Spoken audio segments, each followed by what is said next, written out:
अस्सलाम वालेकुम जी, मैं तुहाडा वैस कुमार सियालकोटी।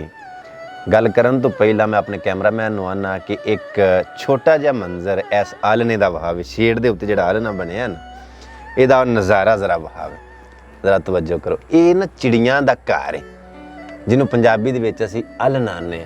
बेटा ज़रा जूम करके दिखा। हाँ अच्छा, ये चिड़ियां ने अपना घर बनाया है, अपना आलना बनाया है, यानी कि साडे शेड दे उत्ते चिड़ियां ने पनाह लई।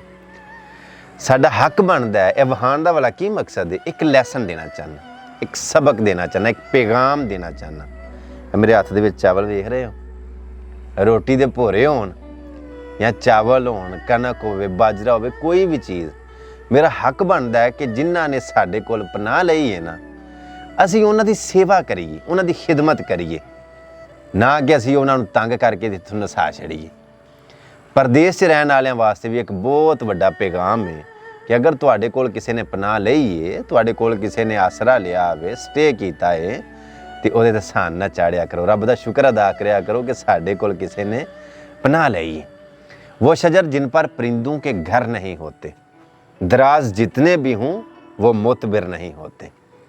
जिन्हां बंदियां दे उत्ते कोई जिम्मेदारी नहीं, जिन्हां नूं किसी दी फिक्र नहीं, वो बंदा, वो इंसान तो नहीं ना। सो इस वास्ते मैं पैगाम देना चाहना, यह जड़ियाँ चिड़ियाँ, यह जेड़े परिंदे ने, अल्लाह ने इन्हों अकल दी।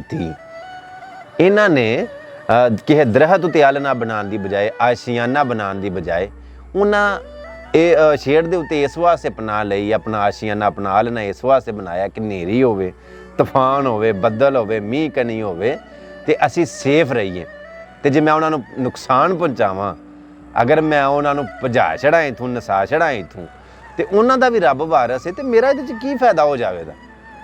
आखिर मेरा ये कोई नफा होना चाहिए ना कि मैं उन्होंने नसाया, तो अगर वो इतने ने तो उन्हों फायदा है, मेरा नुकसान कोई नहीं। तो जो है मेरी गल, इस वास्ते कोशिश करिया करो कि जिन्होंने तुहाडी वजह तो फायदा मिलता है ना, उन्होंने फायदा पहुँचाओ।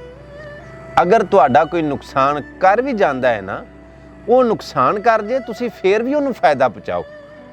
क्यों कि ये आला ज़रफ लोगों की निशानी होंदी है, चंगे खून की निशानी होंदी है कि कोई नुकसान पहुँचा छड़े, कोई तुहानू वट्टे मारे, रोड़े मारे। यार बेरी की मिसाल ले लो, हाँ तुसी जामनू की मिसाल ले लो, हाँ तुसी अंब के बूटे की मिसाल ले लो, हाँ कई बूटे, कई पौधे ऐसे ने कि उन्होंने रोड़े मारे जाते हैं, वट्टे मारे जाते हैं, कंकर मारे जाते हैं, लेकिन लोकी रोड़े मारते हैं, लोकी वट्टे मारते हैं, तो फल फिर भी अगू, दरख्त फिर भी अगू फल देंदा है। अल्लाह पाक दी ज़ात सानू सारिआं नूं नुक्ता समझण दी तौफीक दे।